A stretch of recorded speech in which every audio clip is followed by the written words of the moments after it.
להקשיב לחוכמה, אוזניך תטה, ליבך לתבונה. להקשיב לחוכמה, toujours, חוכמה, בינה, דעת, ici c'est חוכמה, בינה c'est תבונה. Et le Rav explique les différentes formes de לשון. יש להקשיב, להקשיב לחוכמה אוזניך, לחוכמה זה avec l'oreille, להקשיב, dit רבנו גאון מווילנה, להקשיב לחוכמה אוזניך, חוכמה, c'est quoi חוכמה?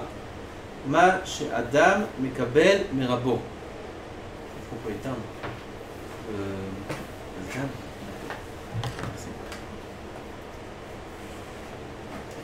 C'est quoi la chokhma? Ce qu'un homme reçoit de son Rav. Chacun doit avoir un Rav. C'est tout. C'est tout, c'est tout. Quelqu'un, il nous roule, il fait croire des choses. Rentre, c'est bon là. Voir que dans le truc c'est éteint. Voir que dans le. Voilà. C'est éteint? Non, c'est pas vrai.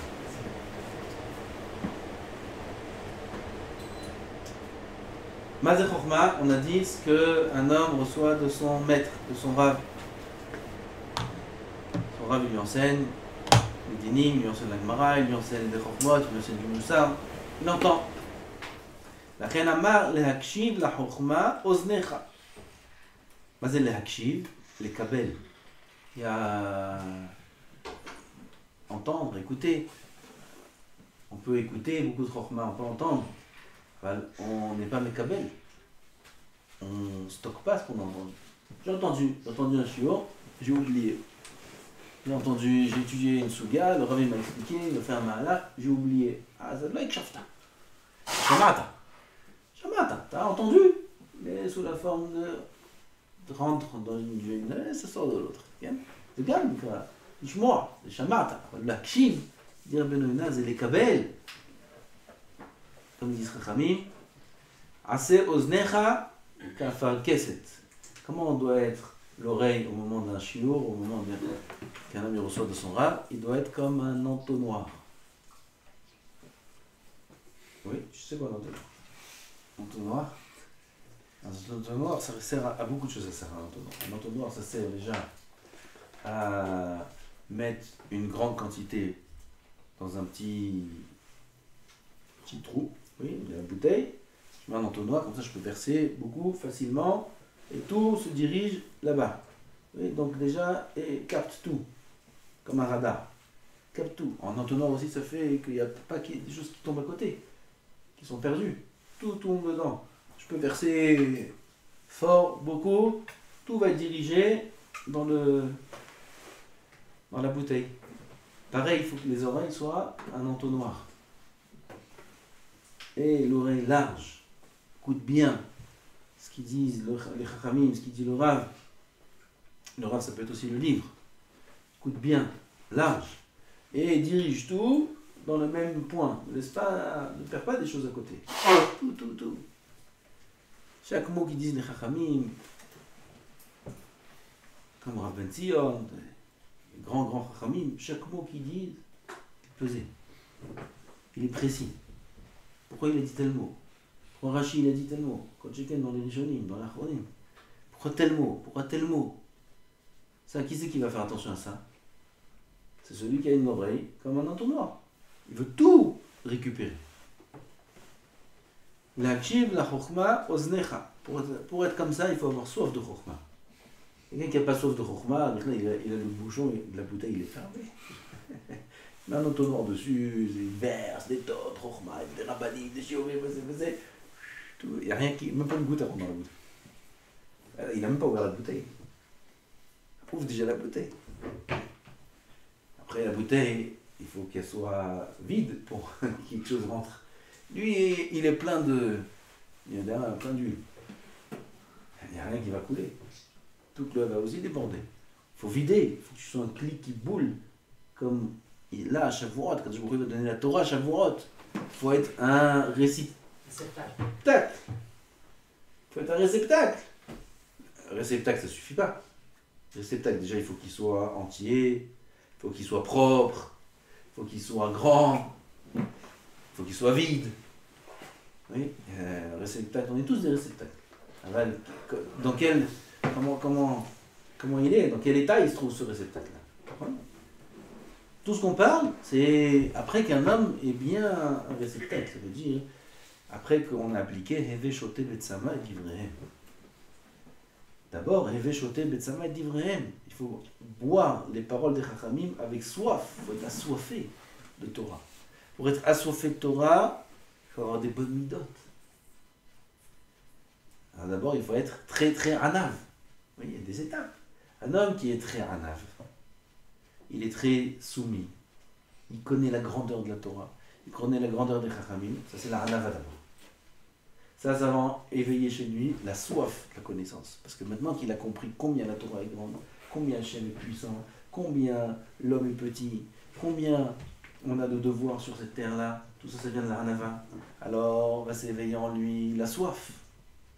C'est pour ça que la Torah ne peut pas être acquise sans midot. Regardez tous les kinyanim de la Torah. 48 kinyanim, il y a 48 clés, tu les as ici, là. Toutes les clés, Zerubo Kekulo, c'est des midot. Tu me dis, je vais apprendre la Torah, tu me donnes les clés pour apprendre la Torah, et tu me parles de midot, il ne faut pas être jaloux, il faut respecter son prochain, il faut ci, il faut ça. Donc quel rapport maintenant? Je vais apprendre la Torah maintenant. Tu connais à la fac, toi, des introductions comme ça, tu sais, pour maintenant être en chimie, quelque chose de spécial, il faut être poli. Quel rapport? Il faut être courtois, il faut être respectueux, il faut être ci, il faut être ça, il faut laisser ta place aux autres élèves. S'il y a un étudiant qui arrive, il n'a pas de place, lève-toi, libère sa place, tu vas voir, grâce à ça, tu vas comprendre toute la formule. Qu'est-ce que tu me racontes là? C'est quelque chose. La chimie, la physique, les sciences, toutes les sortes de sciences. Et dans 15 jours, tu peux être le plus mouchrat de la Terre. Même la philosophie, tu peux être le plus mouchrat de la Terre, comme vous connaissez avec Aristote. Et Aristo, en français. Rien à voir. Il y a une différence entre la chokhma et l'homme.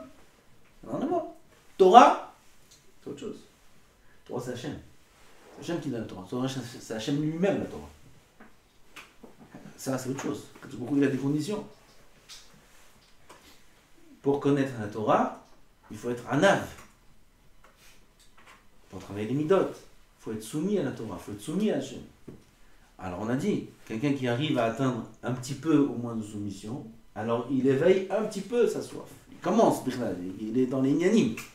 S'il croit qu'il connaît tout, il croit que c'est la Torah, bref. Tu peux lui enseigner toute la Torah du monde, comme Moshe Rabbeinu, ça ne sert à rien. Il a sa bouteille fermée, remplie. La motrine, il n'y a même pas un réceptacle pour quoi que ce soit. Alors d'abord, il faut la anava. Comme Chazal dit dans plein de mamarim, la Torah, Nimshela les maïm. Maïm, ça part d'un endroit élevé, l'eau, elle descend. Regardez toutes les eaux de la terre, c'est comme ça. Elles partent d'un point élevé, déjà du ciel. Elles font que descendre jusqu'à arriver dans les océans. L'eau descend. La Torah est comparée à l'eau pour dire que la Torah elle va chez celui qui est en bas. Ensuite, encore une fois l'eau. Une fois qu'un homme il est bas, une fois qu'un homme il est anav, il est sa mère déjà quand il est anav. Parce que la gava c'est elle qui rend triste l'homme. Et si on part un chaque fois on va pas finir. La gava c'est elle qui rend triste l'homme. Parce qu'un homme il a de la gava, alors il a de la jalousie. La jalousie, ça rend triste. Parce qu'il y a de la ga'ava, il y a de la chemda. La chemda, c'est de la convoitise. Quelqu'un qui convoite toujours ce qu'il y a chez l'autre, il est triste. Parce qu'il n'a jamais. Il est toujours en manque. Quelqu'un qui a de la ga'ava, il veut les plaisirs. Et il ne peut pas atteindre tous les plaisirs qu'il a. Il veut aller en vacances à Dubaï, il veut aller là-bas, il veut aller là, il veut ça, il veut s'acheter cette voiture-là, il veut s'acheter ces chaussures-là, il veut s'acheter ça. Et s'il n'arrive pas à avoir les marques qu'il veut, ou ses parents ne lui achètent pas, il s'énerve, ils lui font la tête, il fait la tête. Bref, il n'est pas content dans sa vie, il n'est pas heureux. D'accord? Déjà, celui qui a un âme, il est sa mère. Une des conditions pour apprendre la Torah et pour la Vodat Hashem, c'est la simcha. Il est sa mère. il est sa mère, Baruch Hashem, il est Anav, Baruch Hashem, il a compris ce que c'est la Torah, maintenant il a soif. Maintenant il a soif, il va apprendre la Torah. Be'anava, il y en a, ils veulent apprendre la Torah, Be'ga'ava. Il y en a, ils ont soif de Torah, Be'ga'ava, ça existe aussi. C'est pas une vraie soif. C'est une soif qui, à la fin, il va l'étouffer cette soif-là. Il va boire, il va mourir. C'est Chazal qui dit ça. Alors, il faut une vraie soif. Après, il a soif. Là, on passe à la troisième étape. Qui dit Chazal. Maintenant que tu as soif de Torah, alors ton oreille, tu en fais un entonnoir. Parce que ton cli, maintenant, il est bon. Ton cli, il est bon, il est propre, il est vide. Maintenant, tu vas commencer à emmagasiner des connaissances. Qui c'est qui va être intéressé par un diouk? Qui c'est qui va être intéressé par une nuance de mots? Tel mot, makavana, par une définition. Qui c'est qui va être intéressé par ça? Celui qui est arnaque, que celui qui aime la Torah. Celui qui n'aime pas la Torah, il n'est pas intéressé par ces trucs-là. Ah, donne-moi un chidouche, donne-moi. Oui, c'est lourd, c'est saoulant. Qui c'est qui va être intéressé par tous les sujets? Parce que ça aussi on entend. Ah, ce sujet-là, ne m'intéresse pas. On entend, vous entendez ça? Celui-là, miskin. Aussi, il a le bouche de la bouteille fermée. Il n'a même pas de bouteille. C'est quoi ce sujet? C'est Torah Tachem. Manaf Kamina, quel sujet? Manaf Kamina, quelle matière? Manaf Kamina, quel livre? Torah. Le Torah, c'est la parole d'Hachem. Qu'est-ce que ça change? Qu'est-ce que ça change? Quelle est la profondeur de l'enseignement que tu es en train d'apprendre? Ça change quoi? Ça change rien du tout. Si je suis en train d'apprendre un pasouk, ou si je suis en train d'approfondir dans un Oda Biyuda, comme ce matin. Ça change quoi? La simcha, c'est la même. Alors là, l'esprit va moins s'efforcer, et là, l'esprit va plus s'efforcer. C'est ça la différence. Dans le Hamal, la différence. Mais dans la simcha, et dans la joie, et dans la tchouka, et dans la soif de la Torah, quelle différence entre les deux? Aucune. Et s'il y a une différence, il y a un problème dans les midot. Il y a un problème dans la shkafa. Il faut faire un réglage là-bas. Qui a Kadosh Baruch Hu, il donne la Torah, mais par des. Yesh pshat, yesh drash, yesh remes, yesh sod. Il dit, moi je vais apprendre le Kabbalah. Tiens, gaftan. Pourquoi pshat c'est pas bien? Pshat, pachout. Harimot, j'étais ben Aaron, lama metu ben Aaron. Écrivez-vous yesh zara, ma yesh zara, Rashi, je pirouche kazé. Non, moi je veux des sodotes, moi je veux des remazim, moi je veux des guimatriotes, moi je veux des trucs. Pshat, ça ne m'intéresse pas. Et là, il dit cette phrase-là, mais à plusieurs niveaux. C'est pas d'Afka comme ça. Nous aussi, on parle comme ça. C'est l'automne. La Torah, c'est tout. La Torah, c'est.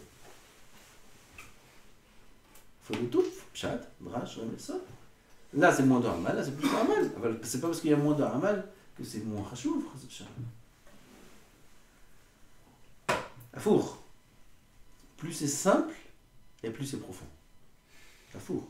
Le Gaon Vilna, à la fin de sa vie, il étudiait que le Chumash. Oui, tu dis quoi? Il est au Talmud Torah à la fin de sa vie. Ben, c'est les enfants qui étudient que le Chumash. Les grands, ils étudient des livres très profonds, de Kabbalah incompréhensibles. Et tu le Chumash, il a passé toute la Chokhmah, et il arrive à l'introduire, à la placer dans le Chumash qui est la source de toute la Torah. C'est-à-dire qu'il faut être un Gaon qu'on ne peut même pas comprendre cette Géonoute-là pour faire ce qu'il a fait à travers le Chumash.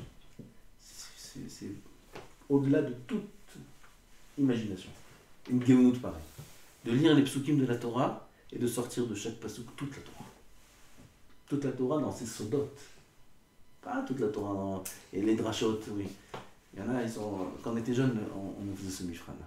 Il nous prenait les psukim, la paracha, on avait une maseret de ce pasouk-là, dis-moi chaque dracha de chaque mot. Tu as pris la maseret, tu as pris le bakama, tu prends mishpatim,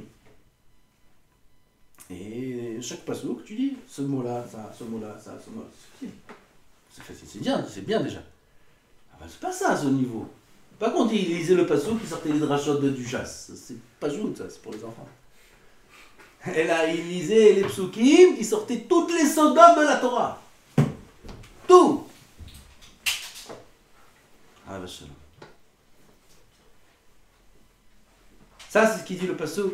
La hakshim, la chokhma, oznecha. C'est ce qu'il dit Shlomo HaMelech. Il est chacham, mais il nous apprend comment être chacham. Tu veux être chacham, takshiv. Ozen shomat. C'est pas écrit un des 48. Ozen shomat. C'est un des 48 minutes. Ozen shomat. Ishmoa, quoi. Pas parler. Ensuite, tate libera la tevuna. Mila tevuna, in ben bechokma, ben babina. Kasher yavin adavar al burio ou nikra tevuna. C'est quoi tevuna? Tevuna, c'est comprendre la chose de manière claire. Chokma, c'est apprendre la chose. J'ai appris que bor, chayav ala adam, patour ala kelim. L'inverse. Patour ala adam, chayav ala kelim. Ça c'est bor. Voilà ce que j'ai appris dans bor. Ça c'est chokma. Lama. Lama c'est kacha. Lama c'est kacha. C'est tevuna. La vie. Claire. Chaque chose de manière claire. Pas laisser place à aucune chose qui n'est pas comprise jusqu'au bout. Zenikrat Vuna. Kacher Yavin Adavar al Burio ou Nikrat Vuna. C'est-à-dire que Shlomo HaMelech nous dit ne se contente pas d'apprendre de la Bekiyut. Apprends aussi du Ayun. Apprends à savoir approfondir et comment comprendre la Zvara et la profondeur de chaque chose. C'est ce qu'on apprend en Ayun. Là, il parle de Kabbalah maintenant. Ou la vin adavar al burio tsarich atayat lev. Maintenant, ça ne suffit pas l'oreille. Là, il faut le cœur. Qui a lev mevin, c'est le cœur qui comprend. Comment c'est le cœur qui comprend ou c'est la tête qui comprend? Là, je ne comprends pas. Le cerveau, il est dans le cœur, le cerveau, il est là. Qu'est-ce qui comprend? C'est le cerveau. L'intelligence, elle est dans le cerveau. Ken, ça c'est l'intelligence. Ah ben là, on parle de Tvuna. Tvuna, c'est plus que l'intelligence. Tvuna, c'est ressentir les choses. Tvuna, c'est savoir. Libi omerni, vous avez vu Rachid plusieurs fois? Libi omerni, mon cœur me dit que ça et ça, c'est le pshat. Ma c'est libi omerni, ma je te rappelle. C'est un lev za Tvuna. Tvuna, c'est une perception des choses qui est au-delà du cercle. Chacun a ça. Chacun a ça, une partie de Tvuna. Il faut le développer. On le développe dans les yeux. On sait comment. Ma kavanat rashi, le lachon. On sent que la kavana est comme ça. La kavana est comme ça. Le maanach il est comme ça. Ça c'est Tvuna. ולהבין הדבר בוריו צריך הטיית לב, כי הלב מבין. לכך אמר, תטה ליבך לתבונה, והיא התבונה של החוכמה, והיינו להבין הדבר שקיבל מרבותיו על בוריו, מה שבלב רבו, ce qu'il y a dans le cœur de son rave. La chokhma, c'est l'oreille, elle a entendu ce qu'il y a dans la bouche du rave. La tvuna, c'est de comprendre d'où le rave il a sorti ça de sa bouche, il a sorti ça de son cœur. Qu'est-ce qu'il a dans le cœur là-bas? Ah, c'est ma chose. J'ai eu une très belle définition, je crois que c'est Rav Ben Sion, Rav Ezra Atia, qui disait comment un homme, il s'appelle l'élève de son rave. S'il se trouve dans une situation ou dans un dîme, il sait exactement, à 100%, sans se tromper, ce que son rave il aurait dit à ce moment-là. Il sait, il est dans le cœur du rave. Il sait exactement comment son rave il réfléchit, comment il raisonne, quel tvuna il a. Il sait. C'est l'ombre de son rave. Ça s'appelle un talmid. Qui c'est qui a une question? Dans le schéma, on dit de ne pas suivre son cœur ni ses yeux. Dans les mauvaises choses. Parce que ton cœur, il n'y a pas que de la tvuna, dans le mien non plus, malheureusement. Dans notre cœur aussi, il y a plein de balagan. Il faut le balayer. Il faut nettoyer. Le talmid, même si c'est ce qu'il veut à son rave, il ne doit pas faire si son rave le dit quand même. On ne parle pas de ça. On parle qu'il connaît tellement son rave qu'il sait exactement comment il raisonne. C'est ce qui est écrit ici. C'est écrit ici. Mâche et bel lèvre.